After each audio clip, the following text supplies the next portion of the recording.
Well, how did he do it? How did the votes go Donald Trump's way and elect him as the 45th President of the United States, due to take office in January next year?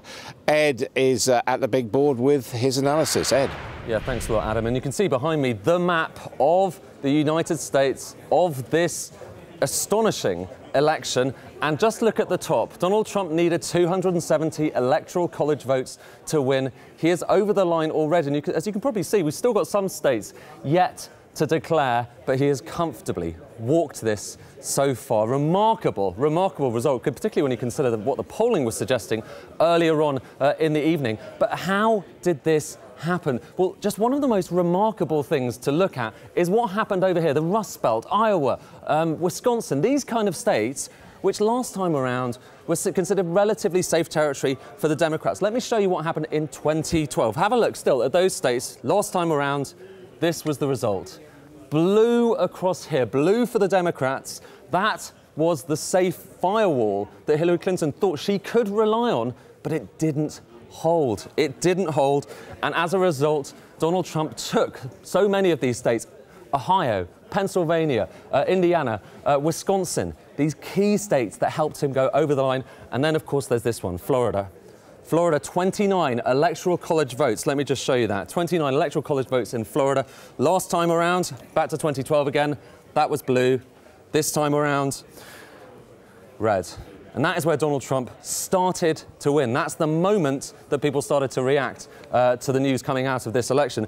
As well as that, obviously, we've got the results from the Senate, because this was a congressional election as well. And the Senate as well, that is Republican, remains Republican. 51 seats already, we know, that have gone with the Republicans.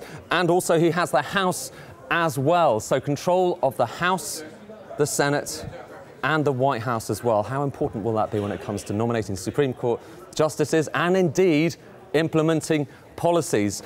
But the big question, we've been kind of asking this, looking at the data over the course of the evening, of the morning, is what was it that drove people to vote for their particular candidates? Was it because they were inspired by them? Did they like those candidates? Well, have a look at this.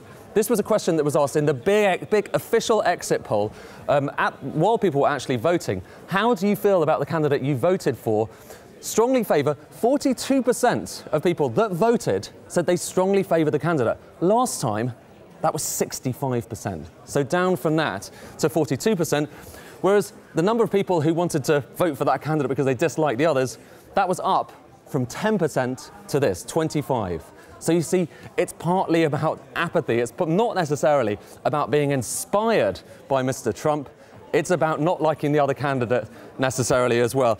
Now, looking at the state of this map, looking at that result that you see at the top here, investors have started to take heed of it, trying to essentially work out what this means for them.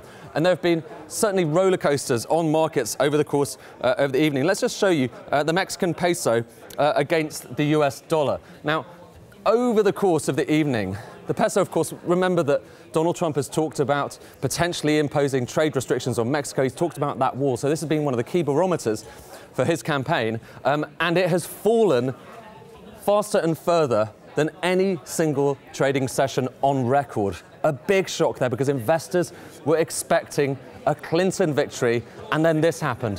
One of the biggest falls ever for this currency, leaving it at its weakest level ever. And we're already just looking around markets in the UK, all around the world, to try and work out what the permutations, what the implications of this election are going to be. Jeremy.